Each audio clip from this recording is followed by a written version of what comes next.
What's up, Michigan fans? It's Clayton Safey from the Wolverine.com here with 5 takeaways from Michigan's 34-27 win over Maryland to open Big Ten play.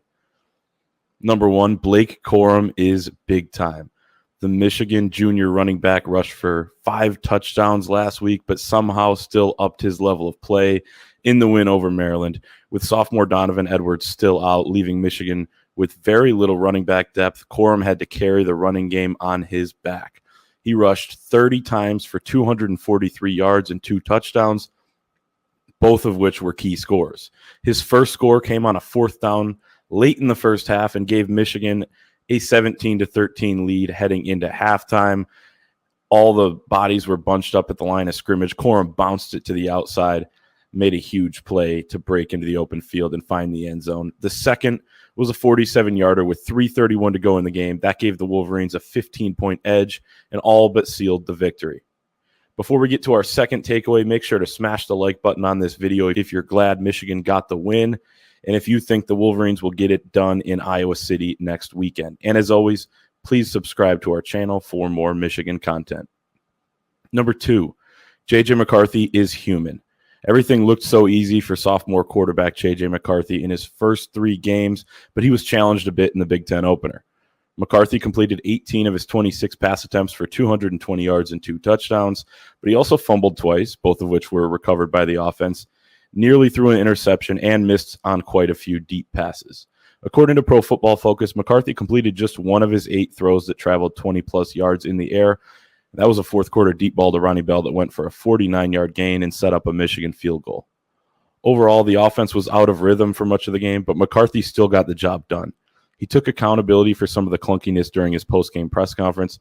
He still has quite a bit of learning to do, but nothing that happened on Saturday will convince us that his future and that of the Michigan offense isn't still very bright. Number 3, the defense still has a lot to clean up as well. The pass rush is still a concern. Michigan got pressure at times, but it also had to blitz quite a bit, leaving defensive backs in a lot of one-on-one situations. Maryland quarterback Taulia Tagovailoa had 3.11 seconds to throw on average per Pro Football Focus, the 27th most time in the pocket out of any quarterback in the country in Week 4. The Terps threw for 269 yards and 2 touchdowns. The run defense, though, was perhaps even more disappointing. Maryland rushed 34 times for 128 yards. Adjusting for sacks, the Terrapins averaged 4.6 yards per carry. That put Tagovailoa and company in plenty of third manageable situations and opened up options in the pass game. Number 4, not everything was bad for the Michigan defense. Turnovers were huge. Michigan got 3 turnovers, starting with a fumble recovery on the opening kickoff that set up a 10-yard touchdown pass from J.J. McCarthy to Luke Schoonmaker on the first play from scrimmage. Senior cornerback DJ Turner notched an interception at the Wolverines' 28-yard line as Maryland was driving early in the second quarter, and junior safety R.J. Moten made a huge pick with just under 6 minutes to go in the fourth quarter, with Maryland trailing by 8 points. Corum scored to put Michigan up 2 possessions a few minutes later. And finally, our 5th takeaway, a win is a win. Sometimes gutting out a hard-fought victory over a team you perhaps should have beaten by more points is just what you need. That was certainly the case in last season's Big Ten opener against Rutgers, a 20-13 win, and in a 3-point victory at Nebraska the same year. Michigan knows exactly what it needs to work on now. It got a wake-up call and can improve heading into the rest of the season, starting with Iowa next weekend.